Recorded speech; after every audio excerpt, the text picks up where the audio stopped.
My husband left me in the car while I was having a baby. His trip with his parents shocked everyone. Welcome back with a new real shock story. Before we start, comment and tell me which city you're watching from. At the end, don't forget to subscribe and rate it from 0 to 10. Let's enjoy the story, everyone. I still remember that day as if it happened yesterday. It began like any other day, but the air felt heavier somehow, though I didn't know why. My belly was swollen, my body exhausted, but my mind was full of excitement and nerves. I was finally about to meet the baby we had been waiting for months to hold.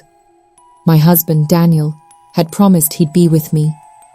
He had said he wouldn't leave my side. But that morning, everything changed. It started quietly. I woke up with the familiar pangs of early labor, and at first, I thought I could manage. I texted Daniel, telling him it might be time to head to the hospital soon, but his reply surprised me. He said he had something important to handle first, and it wasn't at all about me. I tried to ignore it, telling myself maybe it was work or something small. But deep down, my heart felt uneasy. The hours passed, and the pain grew sharper. I was breathing through each contraction, gripping the seat in our car as we drove toward the hospital. I remember staring out the window, the city rushing past, feeling both scared and strangely alone. Daniel was sitting beside me, but his eyes kept glancing at his phone. He wasn't speaking much. The tension between us was quiet, but it was there, like an invisible wall. When we finally pulled up to the hospital, I expected him to jump out, rush to my side. But instead, he said he needed to park the car. I watched him walk away with an odd urgency in his step. Something didn't feel right. My breathing quickened. The contractions were closer together now. I reached for my phone to call my best friend, but Daniel was gone longer than expected. I sat in the car, gripping my stomach, wondering why he hadn't returned. And then my phone buzzed. A message. I opened it, and my breath froze. Daniel had sent me a photo. A picture of him sitting with his parents, all smiles, holding coffee cups in some faraway cafe. I stared at the image, confusion flooding through me.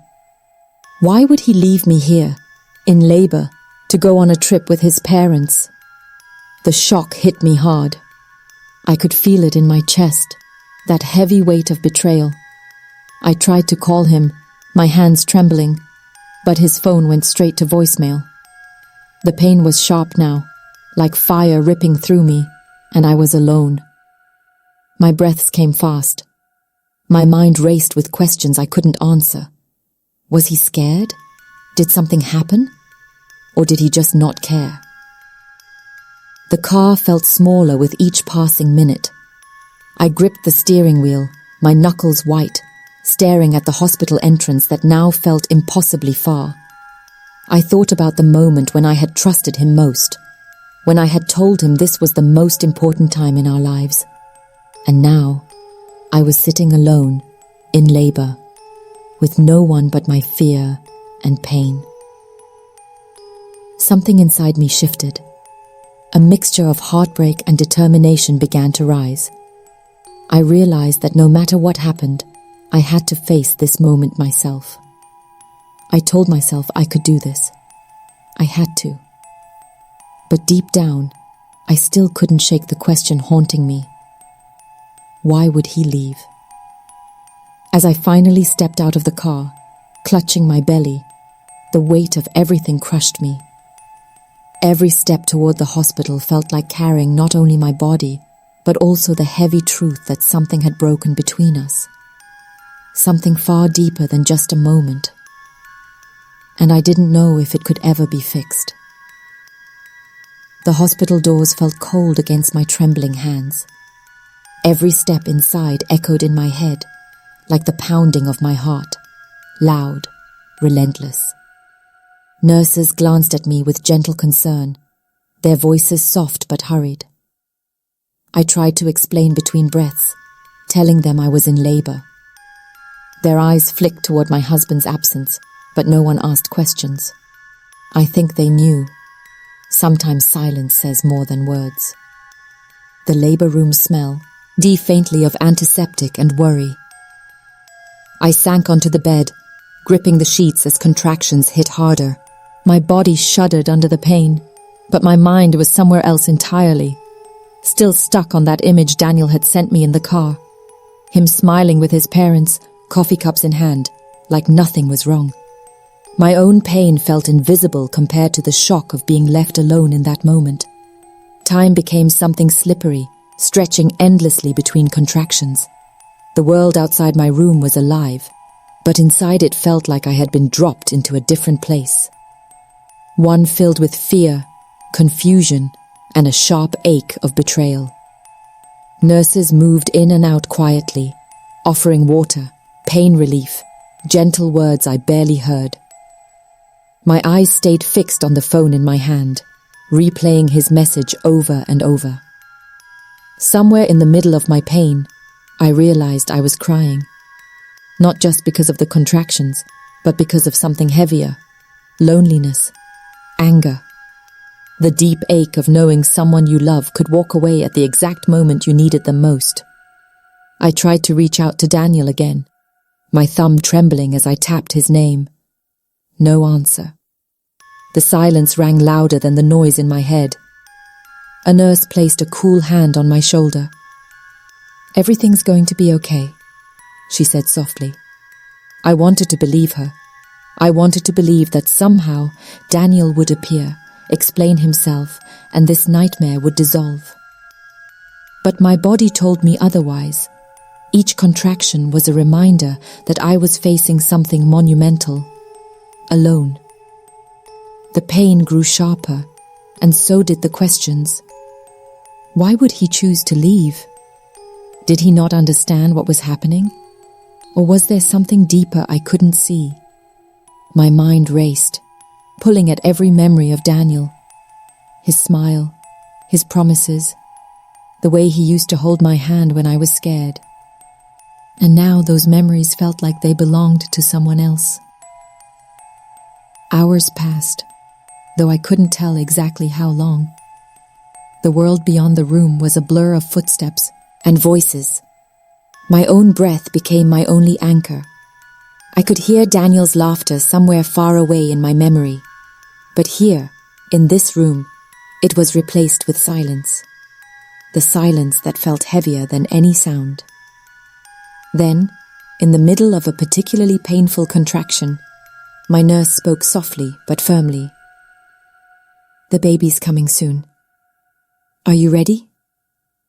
Her words hit me like a wave, not just because of the pain, but because they meant there was no turning back. My mind flashed to Daniel again, that photo of him with his parents, the choice he made, the moment he left, and I felt something I hadn't expected. A burning, aching resolve. Whatever happened next, I would make it through. I had to. Not just for me, but for the baby inside me, who needed me more than ever. The pain became a storm. My body shook with it, but my heart tightened even more with fear. Fear of the unknown, fear of the truth I was about to face, fear that nothing would ever be the same again. As I gripped the sheets tighter, breathing through another wave of agony, a part of me whispered a question that wouldn't leave my mind. If he could leave me in this moment, what else was he willing to leave behind? And then the world narrowed to one point. The sharp, unstoppable reality that I was about to meet my child alone, with nothing but my own strength and a storm of unanswered questions. The pain was no longer just physical. It had become something that lived inside me, something sharp and endless. Every breath felt like a battle, every movement like carrying the weight of the world. Nurses moved around me quietly, their faces soft but determined, as if they knew I was on the edge of something that would change everything. My mind kept drifting back to Daniel, His absence was louder than the cries of the newborns down the hallway. I could almost imagine him sitting there with his parents, sipping coffee, lagao, hing like nothing was happening to me, like I wasn't fighting to bring our child into the world alone. The image burned into my skin. It wasn't just betrayal. It was abandonment. The contractions became waves, each one stronger, pulling me deeper into something I couldn't escape. My hands clutched the sheets, my knuckles white.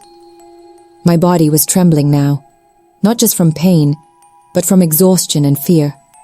The world narrowed into the sound of my own breath and the rhythm of my heartbeat. Somewhere in the haze, a nurse's voice broke through. "It's time. Push." The words were both terrifying and relieving. This was it, the moment where everything changed. My mind screamed with doubt. Could I do it alone? Could I carry this life into the world without the person I trusted most by my side? I forced myself to focus on breathing, on listening to the voice of my own body. Each push was agony, but each push was a choice. A promise to my baby that I would bring them here, no matter the cost. My mind became a storm of pain, fear, and rage. Rage at the man who promised to be there. Rage at the silence that had swallowed him. And then it happened. A sudden, overwhelming moment where pain, fear, and determination collided.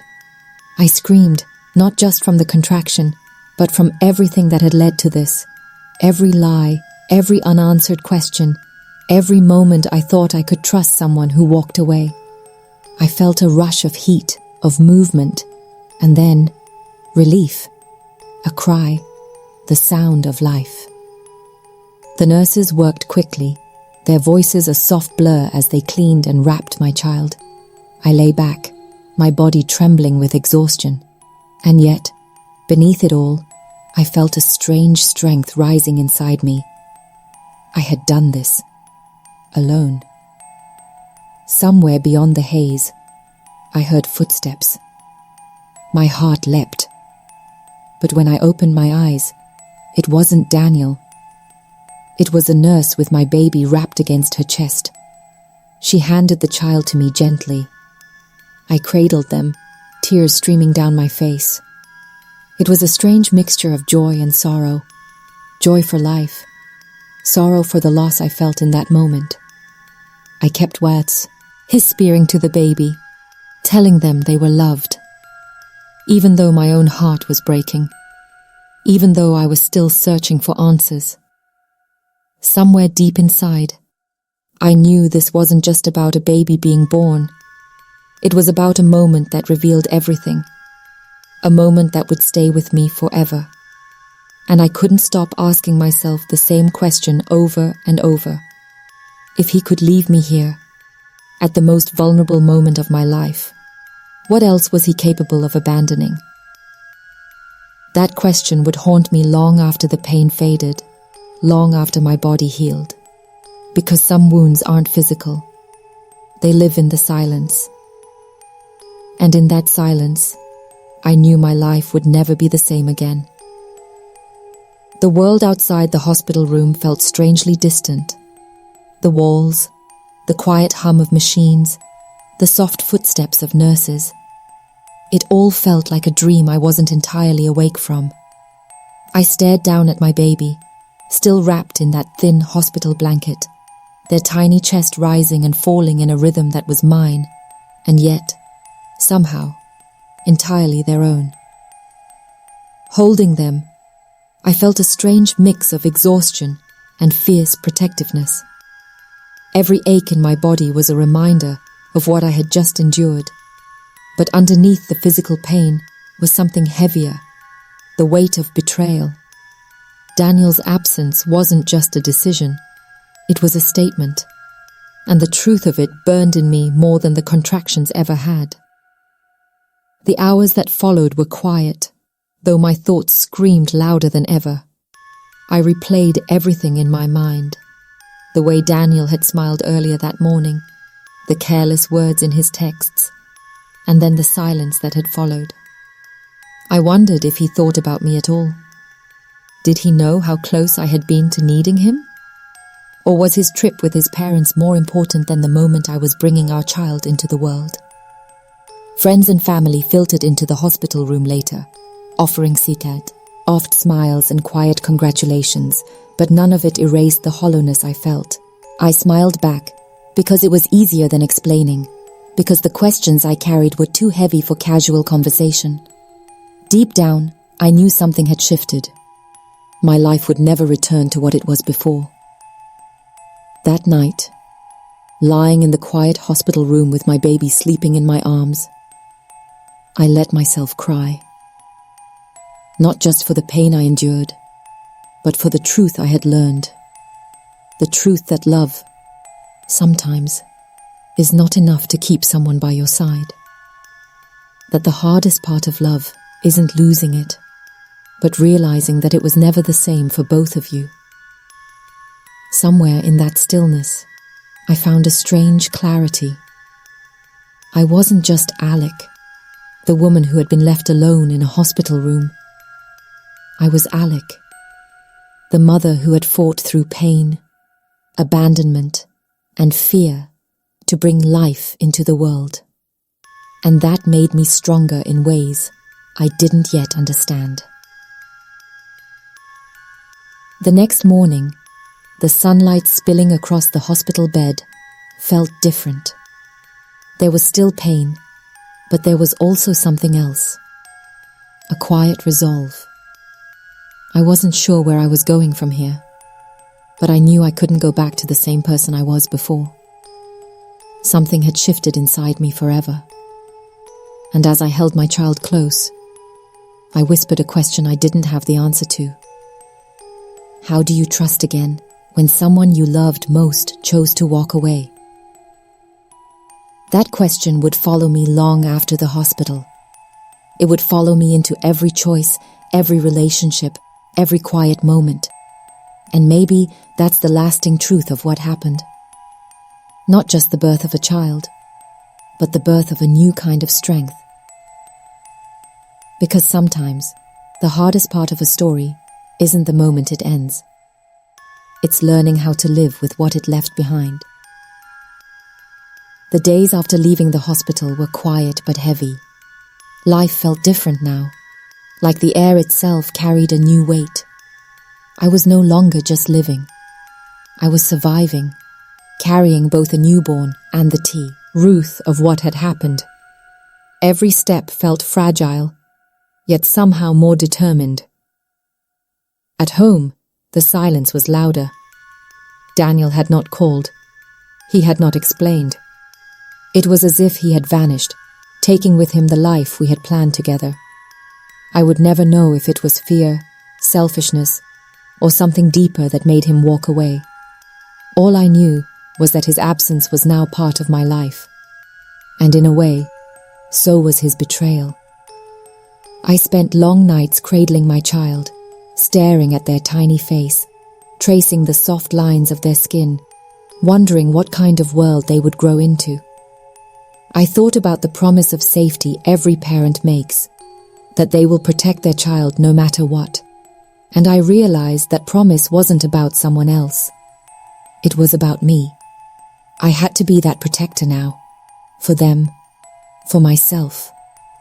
The truth was hard to swallow. I had entered the world of motherhood not just in pain and exhaustion, but with a wound that no time could heal completely. And yet, in that wound, I found something unexpected: strength. Strength that comes not from fairness, not from support, but from the stubborn refusal to give up. I began to tell my story quietly at first, to friends who would listen, to myself in the middle of sleepless nights. I told it not for pity, but to remember, to remind myself that even when the people we trust most let us down, we can still rise. That abandonment is not the end of the story. It's a turning point. Looking back now, I see this as more than just my personal pain. It's a reflection of something far bigger. It's about how society treats women who stand alone, about the silent battles so many face without recognition, My story is not just mine. It is a story repeated countless times. And maybe that is why it matters so much. I still carry the question with me. How do you trust again when the one you loved most walked away? I don't have the answer in where yet. But I know this. Trust begins with yourself. And for me, it began that night, in a hospital room, alone with my pain, my betrayal, and the tiny life I brought into the world. Because sometimes, the most powerful stories aren't about what happens to us. They're about what we do next. So I ask you, whoever is listening, if you were in my place, what would you do? Would you let that moment break you? Or would you let it change you? I don't have all the answers yet, but I know one thing for sure. My story isn't over.